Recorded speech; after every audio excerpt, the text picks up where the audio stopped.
சோனியா அகர்வாலும் வனிதா விஜயகுமாரும் சும்மா ஊருக்கா மாதிரி தொட்டுக்கு தான் ஃபஸ்ட் ஹாஃப்லேயும் லாஸ்ட்லேயும் கொடுத்துருக்காங்க. ஆனால் தண்டுபாளையம் அங்கே எவ்வளோ வந்து இறங்கி செய்கிறாங்க, இன்றைக்கும் செஞ்சிட்ருக்காங்க. கரூர், கிருஷ்ணகிரி, ஓசூர்லலாம் நடந்துகிட்ருக்கு. இன்னும் டிஜிட்டல் இந்தியா நம்ம சொல்லுங்கிறோம், அவங்கள வேறு இருக்க முடியல, எல்லா ஜெயிலையுங்கிறானுங்க. அவங்களுக்கு வந்து தூக்கு தனியாக கொடுத்துருக்காங்க. பட் படத்தில் பிரிண்ட்டு சரியில்லை, அதனால் பார்க்க முடியல. டிக்கெட் எடுக்க போனால் சின்ன பசங்கள்லாம் கொடுக்க மாட்டாங்க, 18+லாம். அதனால் ஆதார் கார்டோட போய் எடுத்துன்னு போய் காமிச்சா தான் கொடுக்குறாங்க. பட்டு நம்ம சொத்துக்காக நகை நட்டு எல்லாமே வாங்கி வீட்டில் வச்சாலாம் அம்மா கொஞ்சம் தண்ணி விடுமான்னு உள்ளே பூந்து அடிச்சு காலி பண்ணிட்டு ரேப் பண்ணிட்டு அவன் பாட்டுன்னு தூக்கி போட்டு போயினே இருக்கிறாங்க. அதனால் இந்த படத்தை ஒரு தடவை பார்த்தீங்கன்னா விழிப்புணர்வு அடையுங்க. ஒரு வேளை பார்க்க முடியலன்னா ஓடிடியில் பாருங்கள். வனிதாவுக்கு அவங்க அம்மா இருக்காங்கல்ல, இப்படி ஒரு ராட்சசியை பெற்றதுக்காக நான் ரொம்ப மனசு வருத்தப்படுறேன்னாங்களே. இந்த படத்தை பார்த்தாங்கன்னா இப்படி ஒரு நடிகையை பெற்றதுக்காக ரொம்ப சந்தோஷப்படுறேன் அப்படின்னு சொல்லுவாங்க. அந்த 2 சீன்லேயே நல்லா நடிச்சிட்டாங்க. சோனியா அகர்வால் அந்த இந்த படம் பார்த்தீங்களா, சூதுகமம்ல டாக்டர் ஒருத்தர் வருவார்ல, பாபி சின்ன, இந்த மூஞ்சில் ஏன் நடிப்பு வர மாட்டுது, ஏன் நடிப்பு வில்லி மாதிரி நடிக்கணும்னு ஆசையாக ட்ரை பண்ணியிருக்காங்க. அது சிரிப்பு தான் வந்து காமெடியே எதுவுமே இல்லை. ஃபுல் அண்ட் ஃபுல்லு கருவை இருக்கிறது, ரேப் பண்ணுறது, ரத்தம் சதை உரையிறது. இதே தெலுங்கு படம் ஆக்சுவலாக, இது தமிழ் படமே இல்லை. இங்கே 2 பேரை போட்டு தமிழ் படம்னு சொல்கிறாங்க. பிரிண்ட்டு சரியில்லைன்னு சொன்னல. இன்னொன்று, இந்த கேமராமேன் கட்சானா இந்த ட்ரைபோர்டு எடுத்து நான் தெத்தின்னு போய் தலைமையிலே ஒன்று வைக்கலாமா, நானே தண்டுபாளையமாக மாறிடுவேன்னு நினைக்கிறேன். ஒரு ஜன்னலை திறக்கிறானுங்க, அந்த வெளிச்சம் பளிச்சுன்னு நம்ம மூஞ்சில் அடிக்குது. காண்டாயிடுச்சு.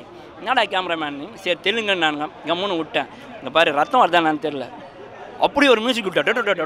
ஐயோ, அப்போ பார்க்குறப்ப கண்ணில் தண்ணி வந்தது. ஐயோ, இதுக்கெல்லாம் எங்கள் தமிழ் மியூசிக் டைரக்டர் எவ்வளோ பரவாயில்லடான்னு. அதனால் வேறு ஊர் சாப்பாடு சாப்பிட்றப்ப தான் தமிழ் சாப்பாடு எப்படி இருக்குன்னு தெரியும்னாங்களே. அதனால் தமிழ் இது அச்சுவினத்திட்ட கொடுத்துருந்தோன்னா படம் டாப் கிளாஸாக போயிருக்கோம், சூப்பராக இருந்துடும். இது ஒரு ஒன் டைம் ஆச்சபிள் விழிப்புணர்வுக்காக வந்து ஓகே ப்ரோ. அதாவது சொல்ல வந்த விஷயம் நல்லா இருக்குது. பட் ஆனால் அதை எடுத்த மேக்கிங் தான் கொஞ்சம் நமக்கு வந்து மிஸ்டேக்காக இருக்கும் அப்படின்னா, நம்ம சொல்ல வந்த விஷயம் தான் வந்து நமக்கு கொஞ்சம் மிஸ்டேக்காக இருக்கும் நம்மன்னு தோணுச்சு. மற்றபடி வந்து அந்த மெசேஜ் வந்து தேவையான மெசேஜ், எல்லாருக்கும் தெரிய வேண்டிய மெசேஜ் தான். போர் அடிக்குதா படத்தில் வந்து அங்கங்கே இருக்குது ப்ரோ. ஏன்னா அங்கே சவுண்டு வந்து பார்த்திங்கன்னா ரொம்ப நம்மளை டிஸ்டர்ப் பண்ணுது. ஸோ ஒரு நம்ம ஸ்டோரியை நம்ம ஃபோக்கஸ் பண்ணோம்னா ஒரு இடத்துல சின்ன கேப் கூட மியூசிக் டைரக்டர் உள்ள அந்த பிஜிஎம்ன்ற பேரில் வந்து கொஞ்சம் கூட அந்த கேப் விட்டாருன்னா அதில் வந்து அடிச்சிடறாரு. ஸோ அதனால் அந்த சவுண்டு வந்து ரொம்ப நம்மளை வந்து டிஸ்டர்ப் பண்ணிகிட்டு இருந்தது. மற்றபடி வந்து அந்த மெசேஜ் ஓகே. ஸோ அது எல்லாருக்கும் தெரியும். வீட்டில் ஹவுஸ் ஒய்ஃபாக இருக்கிற எல்லாருக்குமே வந்து தெரிஞ்சுக்க வேண்டிய ஒரு மெசேஜ் தான் இது. சோனியா அகர்வால், வனிதா. ஸோ அவங்களோட பார்ட் ரொம்ப சின்னதாக இருக்குது. அது வந்து பார்ட் 2க்கான லீடாக தான் வந்து அவங்களை கொடுத்துருக்காங்க. மற்றபடி பெருசாக இல்லை. ஏன்னா செகண்ட் பார்ட்டு தான் அவங்கள வந்து பெரிய லீடாக, ஸ்டார்டிங்கில் வராங்க, எண்டிங்கில் வராங்க. அதுக்கப்புறம் பார்ட் 2க்கு தான் அவங்க லீட் கொடுக்குறாங்க. கண்டிப்பாக ஒன் டைம் பார்க்கலாம். எக்ஸ்பெக்ட் பண்ண அளவுக்கு இல்லை. அதாவது ஃபஸ்ட்டு 2 பார்ட்டில் பார்த்துருக்கேன். 2 பார்ட்டில் பார்த்ததுக்கும் இதுக்கும் கொஞ்சம் டிஃப்ரென்ஸாக இருக்குது ப்ரோ. பெருசாக சொல்கிற மாதிரி ஏதாவது இருக்கா? எதுவுமே இல்லை ப்ரோ. என்ன ஒன்று, ரொம்ப ரேப்பிசம் அப்படி காட்டுற மாரி ஃபீல் ஆகுது. அது எதுக்கு, அது தேவையில்லாமல் பார்க்குறவங்கள அதில் தூண்டி விடுற மாரி ஃபீல் ஆச்சு ப்ரோ. அவ்வளோதான்.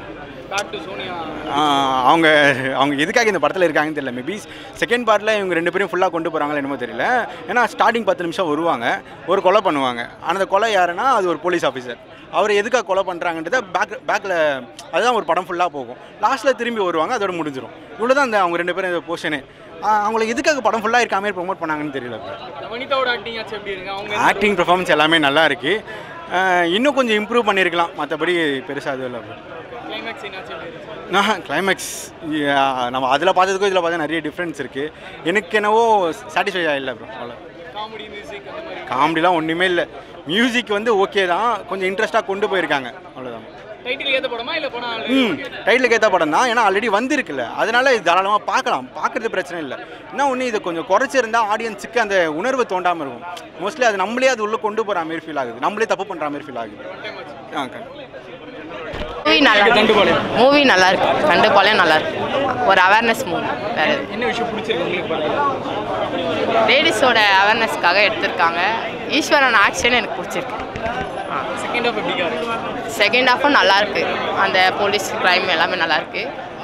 அனிதா அக்கா சூப்பராக பர்ஃபார்மன்ஸ் பண்ணியிருக்காங்க. சோனியா அகர்வால் மேடமும் நல்லா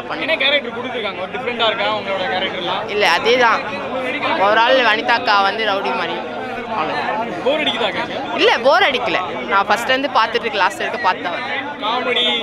காமெடிலாம் இல்லை, ஃபுல்லாக ஃபேக்ஷன். அவ்வளோதான். மியூசிக்லாம் சூப்பராக இருக்குது. ஒரு ஒரு பொண்ணு இந்த தமிழ்நாட்டில் வந்து தைரியமாக வளரணும் வாழணும்னா இந்த மூவியை பார்க்கலாம். அது எப்படின்னா அந்த அவேர்னஸ்க்காக ஃபேமிலியோட பார்க்கலாம் கண்டிப்பாக. நல்லா இருக்குது ப்ரோ, வேறு லெவலில் இருக்குது ப்ரோ படம். இந்த வருஷத்தில் வந்து நம்ம வீட்டு ஃபேமிலி எப்படி சேவ் பண்ணோம் அதை வந்து க்ளீனாக காட்டியிருக்காங்க. நீங்கள் வந்து படம் பார்த்தாலே தெரியும். என் ஃப்ரெண்ட்ஸ்லாம் சொல்லுவாங்க, என் ஃப்ரெண்ட்ஸ் பேசுவாங்க. ஃபர்ஸ்ட் ஹாஃபோட செகண்ட் ஹாஃப் நல்ல மூவி, நல்லா போகுது. இது எதுக்காகனா திருடு போய் சொல்கிறேன், எல்லாருமே என்ன பண்ணாலும் நீங்கள் தப்பு வந்து தண்டிக்கை பண்ணணும், அதுக்காக எடுத்துருக்காங்க. படம் நல்லா இருக்குது ப்ரோ படம். அதான் ஃபுல்லாக போட்டுருந்தா நல்லா இருந்திருக்கும். ஃபர்ஸ்ட் அண்ட் லாஸ்ட்டில் போட்டிருக்காங்க, அதனால தான். மியூசிக் எஃபைட்டு லொக்கேஷனும் சூப்பராக இருந்தது. டைரக்டருக்கு ரொம்ப நன்றி, சூப்பராக இருந்தது. 2 பேரும் தான். ஹீரோவும் போலீஸ் வந்திருக்காரு, நல்லா இருக்கு படம். ட்விஸ்ட்டு தான், அதான் எதிர்பார்த்துட்டே இந்த சுடுவார் ஆனால் சுடவே இல்லை. லாஸ்ட்டில் ஓட விட்டு சுடுறாரு பாருங்க, அதான் ப்ரோ வேலை லெவல் ப்ரோ, சூப்பர். ஜென்ரலாக தான் ப்ரோ இருக்குது, ரொம்ப அந்த அளவுக்குலாம் இல்லை. செக்ஸின் எதுக்குன்னா நம்ம வீட்டில் சேஃபாக இருக்கணும், அண்ட் கேமரா வச்சு இருக்கணும். தெரியாதவங்கள வீட்டுக்குள்ளே விடவே கூடாது. வேலைக்காரங்களாக இருந்தாலும் எதனா கேட்டு டீட்டெயில்ஸ் கேட்டு வாங்கிட்டு தான் வேணும். தேங்க்யூ.